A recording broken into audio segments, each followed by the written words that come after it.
एक हमारे भारत में बड़े सिद्ध संत हुए श्री राधा बाबा महाराज। कुछ लोगों ने नाम सुना होगा, कुछ लोगों ने नाम नहीं सुना होगा।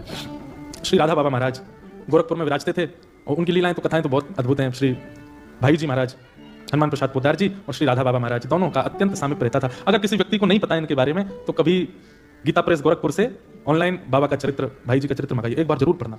हम लोग बहुत पुराने पुराने रसिकों के चरित्र पढ़ते हैं, सूरदास जी के, मीराबाई के, ये बहुत प्राचीन, लेकिन अभी हमारे ही समय काल में अगर कोई महान भक्त हुए पिछले 100 वर्षों में, श्री राधा बाबा महाराज। राधा बाबा का एक मैं लीला सुनाता हूं कथा में कि राधा बाबा पूरे दिन एक टीन शेड के नीचे बैठे रहते थे और भक्तजन सामने से उनका दर्शन करते थे। लेकिन सुबह सुबह आप 4 बजे उठ करके जब शौच के लिए जाते थे तब एक बूढ़ी मैया इनका दर्शन करने आती थी और वो केवल दर्शन नहीं करती, पीछे पीछे बाबा के संग जाती। वो जहां जंगल झाड़ी में जाते बेचारे वहां पे भी उनका दर्शन करते। कुछ वैष्णवों ने देख लिया, उन्होंने मैया से कहा, मैया तुमको शर्म नहीं आती है?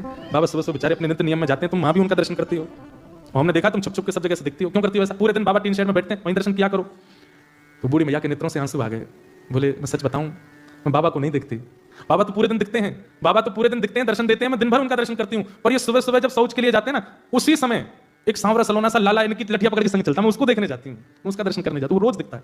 तो सब रसिक जन इतने इतने आश्चर्य में आ गए कि मतलब वो इतने पवित्र हैं राधा बाबा कि वे जब अपने नित्य नियम करने जाते हैं तब भी ठाकुर जी उनके संग रहते हैं, तब ठाकुर जी का विशेष दर्शन उनके साथ होता है। वो मैया को दिखते थे, ऐसे थे राधा बाबा। तो एक बार राधा बाबा ब्रज की किसी यात्रा में थे, हमने एक महापुरुष से ये लीला सुनी। तो यात्रा में इतने श्रमित हो गए थे, रोज तो 4 बजे उठ जाते थे, लेकिन आज 7 बजे उठे सुबह। तो राधा बाबा जैसे उठे तुरंत उनके कक्ष में एक महापुरुष बिना किसी रुकावट के घुसता ही चला आया, जिसको वो जानते भी नहीं थे। राधा बाबा उठ करके देख करके बड़े संकोच में आ गए। बोले भैया कौन बाबा है, सीधे मेरे कमरे में घुसा चला आया है। तो फिर भी कहा, बोले महापुरुष आपको प्रणाम है, आप कौन हैं, कहां से आए हैं, आपका क्या परिचय है? तो वो जो बाबा उनके कक्ष में आया वो दोनों भुजा उठा करके रोने लगा। बोले मैं सत्य बता रहा हूं, आज पहली बार मेरे स्वप्न में श्री जी आई थी, किशोरी जी आई थी, और श्री जी आकर के मुझसे बोली तेरे भजन को पूरा फल प्राप्त है, वे में नेक दूरी रह गई है, या हमारे मैं तुमको राह बतावे आई हूं कि अपने भजन को फल पूरा कर ले।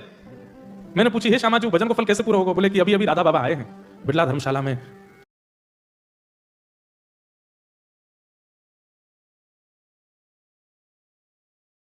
बोले मेरा हाथ पकड़ के श्री जी स्वप्न में लेकर के गई धर्मशाला, और मुझे तो पता नहीं आप कहां रुके।